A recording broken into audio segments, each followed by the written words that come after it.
Hey guys, welcome to another episode of Everything Business.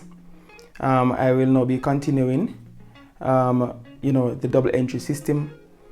In part 1 of this series, I introduced the principles of the double entry system. In part 2, we went through some, basic practice, right? But in this video, which is part 3 of the series, I'll be doing a little bit more complex question, and so that you guys can get a better understanding of the double entry system. All right. I just want to recommend a textbook, right? This textbook is a very good textbook to have. It is called Principles of Accounts for the Caribbean by Sheila Robinson and Frank Wood. This is the book that I use, right? This is the new edition. The 4th edition is also good, right? The 4th edition doesn't look as colorful as this, right? But it is the same, basically. The only difference is that this book has, colors in it. So if you're a person who likes color, then you can get the 5th edition. But if not, you can get the 4th edition, which this is rather the 6th edition. I'm sorry, this is the 6th edition. The 5th edition is the one that is without the color, right? So you can get the 5th edition. I believe that they would be more available in bookstores. The 6th edition too it should be available now in bookstores. All right. So we're going to be doing an example, an exercise from this book. I have gone ahead and prepare my accounts. I don't want the video to be very long. The last video, part 2, was a bit lengthy, and so I'm just to cut out all of the preparation of the accounts. So I've gone ahead and done that for you. All right. So what we'll be doing today, we'll be looking at the double entry for assets, capital, and liabilities. We'll be looking at the double entry for the asset of stock or inventory, and we'll be looking at the double entry, how to make double entries for expenses and revenues. All right. As I go along, I will just remind you of the principles so that you can get abreast or keep abreast of what is going on. All right. So let's get right into it. So the first transaction, as you can see on your screen, right, it says, as a matter of fact, the instruction, it's always good to read the instruction. The instruction says, enter the following transactions in the necessary accounts in double entry. All right. So the year is 2017, right? And you must always take note of the date. And the first transaction says, started business with $20,000 in the bank. All right. So we are starting the business. Remember what I said in part 2 of the series, that every transaction will give you a clue as to the accounts that you need. So January 1, it said started business with $20,000 in the bank. The 2 accounts that we would need here are capital and bank. Now we remember that the capital account is always credited, all right, or to show an increase in the capital account, we make a credit entry. So we go with our date, 2017. What is the date? January 1. And the name of the other account that is affected. It did say that we started with the bank, so the bank account is the account that we would need. And it says $20,000, so we credit the capital account $20,000. We are now going to debit the bank account, because for every credit entry there must be an equally corresponding debit entry, and vice versa. So January 1, capital, $20,000. All right. The next transaction, it says January 2, you, Sheila, or Shura, lent us $10,000, giving us the money by check. So here is this gentleman or woman, I don't know who it is, lending us $10,000, but they are giving us the money by a check, right? And remember, anytime you see the word checking accounts, we are talking about the bank. All right. So then the bank account is receiving money, right? So we would debit the bank account and we would credit you Shura's account. So we go January 2, you Shura, and the amount is $10,000. All right, so I don't have no space here. Let me create some space for myself. I'm just going to write the person's name, Sheila, $10,000. Debit the bank account. We have to now credit UCO's account. 2017 January to the name of the other account that is affected by the transaction, which is bank, and then you insert the amount, which is $10,000. That's January 2. We're moving along fine. January 3, it says bought goods on credit, $2,960 from T Parking. Now, when we are buying goods, right, this would come under the double entry for the asset of stock. If we are buying goods, then we would need to use the purchases account. And I want you to note that the purchases account is only used to record goods bought, right? Goods, right? Goods. A good is basically what you're buying to resell or to sell back, right? So if you're buying a machinery, just say word speaking, right? The machinery would be a fixed asset. But if you're buying, you would not record that in the purchases account. But if you're buying the machinery to sell, or if you're in the, the buying and selling of machinery, then the machinery, even though it's a fixed asset, it would not be a fixed asset. In that case, it would be a good. All right. But let's not get into all of that right now. When we are buying goods, then we use the purchases account. So let's go. January 3, bought goods on credit from T Parking. So we are buying goods now. So we need the purchases account because we are buying goods, right? And we need the name of the creditor. The fact that we are buying the goods on credit, right, it means that we are not going to pay at the same time. We are going to be paying at a later date. And so T Parking is what we call our creditor, which means we owe him or her money. So we would use the purchases account, and we would also use T Parking's account because that is the name of the creditor. All right, so let's go. The purchases account, another tip that I can give to you guys, the purchases account is always debited, right? Always debited because it is always receiving. So it is always debited. So let me just extend my purchases account here. So 2017, January 3, right? And you write the name of the creditor, T Parking. The amount of money is, put in a $, $2,960.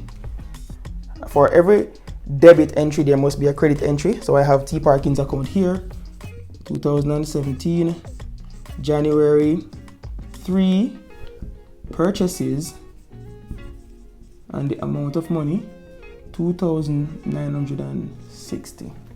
All right, very good. Now January 5. January 5 says we are buying or bought motor van by check. Now we are buying a fixed asset, right? We are using money out of the bank to buy this fixed asset. Remember the tip that I told you in my previous video that whatever you're buying must be debited? All right, you use that right here. So we are buying motor van. Motor van is a fixed asset. We could also interpret it or analyze it to say that, to increase the asset account, you would debit. It's the same thing, right? So we're going to debit the motor van account and we're going to credit the bank account because anytime you see check, we are talking about bank. So we're going to debit the motor van account, put in my year, 2017, January 5, right? The money is coming from the bank, so we have bank, and the amount is $7,500. I could also interpret it to say the name of the other account that is affected. Now, money is leaving my bank account, so I have to make a credit entry, which means I have to put the information on this side. So 2017, January 5, put the name of the other account affected, motor van, and the amount of money, which is $7,500. Man, I wish motor vehicle was so cheap. Yeah. All right. So January 6 now. 2 words in this transaction: cash sales, $1,050. Now, this simply means you have sold goods, right? And you receive cash. That's all this transaction means, cash sales.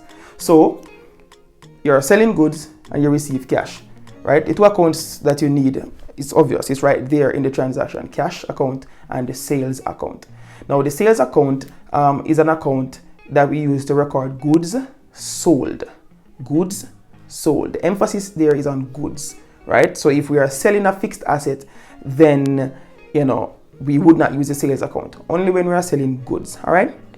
So the sales account, another tip that I can give you is that the sales account is always credited. Sales account always credited. All right. So we are selling goods, right? And then we are receiving cash. So we're going to debit the cash account and credit the sales account. So let's go. Let's start with our date, January 6th, but 2017 first. January 6th, the name of the other account affected, which is sales, and then the amount, that is at 1,050. Yes, 1,050. Then now we're going to credit the sales account. Start with the date, 2017, January 6th, cash, which is the name of the other account affected, 1,050. All right, good. Moving on, fine. Then we move on to January 7. Now, January 7 is an example of double entry for expenses. All right. Now, an expense, right, is the cost of operating the firm. Expense accounts are always debited, right? Use that tip. Expense accounts are always debited. So it says January 7, we are paying motor expenses in cash for $150. We are paying motor expenses, right? I want to point out that the motor expense account is one of the accounts that we would need, and also we would need the cash account. Now, the motor expense account is different from the motor van account. The motor van account is a fixed asset account, while the motor expenses account is an expense account, right? The principles governing them may be similar in that, to increase the asset account, we would debit, and to decrease the asset account, we would credit.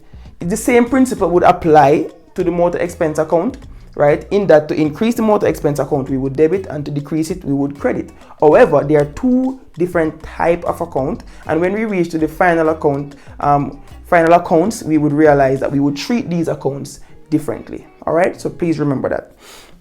All right, so January 7, so we're going to debit the motor expenses account because expenses account must be debited. January 7, I left out my year, 2017, January 7, right? It says cash is the next other account affected, and the amount is $150. So because you have a debit entry, the other entry now, the other account should be a credit entry. So we go in the cash account, January 7, motor expense, motor, and I have limited space, so I'm going to write EXP, right? $150. All right, good. So we continue. January 8, paid wages in cash. Another example of double entry for expenses. Wages is another example of an expense, right? So obviously, because it's an expense, we're going to debit the wages account and we are going to credit the cash account, right? So let's go. Let's credit the cash account first since it's right up here. January 8, wages, $780. We're going to debit the wages account, put in the year 2017, January 8, cash, and the amount is $780. All right. January 10, bought goods on credit from Seymour, $850. Right now, January 10, it is similar to January 3 if you look at it. Right, I want you to be able to draw the comparison or the similarity between the transactions, because that is how you will improve when you can identify that a transaction is similar to one that you have done before. All right, so I want you to use what you learn here and apply it to other transactions. All right, cool. So it's about goods and credit from Seymour. So purchases account is one of the accounts that we would need because we are buying goods, and also Seymour is the name of the creditor, right? So let's go. So Seymour is here. The purchases account is always debited, as we know. So January 10, Seymour and the amount of money here is 850. Always try to get your figures aligned properly according to, you know, hundreds, tens, ones, you know, these are primary school stuff. So Seymour account 2017 January, is it January 10? Yes, January 10 purchases. I'm going to abbreviate my purchases figure, and it is $850. All right, so we're continuing, moving on. Nice. January 12, paid insurance by check. Another example of double entry for expense. Now insurance is another example of an expense, so we're going to need insurance account, and we're also going to need the bank account. So we are paying insurance, therefore money is coming out of the bank account, so we have to credit the bank account. January 12, insurance, abbreviate it again, which is what, $220. And here is my insurance account right here. We're going to be debiting the insurance account, right? It's an expense account. 2017 January 12 bank, and the amount is $220. Yeah, all right. And then the final transaction that I'll be looking at, because I don't have much more space, right, is January 25. It says received commission in cash, right? Received commission in cash, 1,500. This is an example of a revenue, right? January 6 also was an example of a revenue, because sales is a revenue. And if we remember the principle concerning revenues, to increase a revenue account, we would credit, and to decrease a revenue account, we would debit. The same is true right here for January 25. The account that we would need is commission received, right? So when you are receiving commission, that is a revenue, right? And so to increase that account, you would credit the commissions received account, and you would also debit the cash account, because you're getting the money. There is also an account that is called commissions paid, but that is an expense account, right? And we know how to treat an expense account already. So the two accounts that we would need, cash account and the commission received. We would debit the cash account because we are receiving money. So January 25, commission received, I'm going to abbreviate it, and the amount here is 1,500. Here's my commissions received account, which must be credited all the way down the bottom here. So 2017 January 25 cash, and you put the amount here, which is $1,500. So guys, there you have it. I'll be you know, checking in to ensure that you guys are practicing and stuff like that. Please remember to like, subscribe, and share. If you like, if you appreciate what I'm doing, you know, feel free to shoot me an email, right? My email is in the description below, right? And thank you for viewing. Walk good.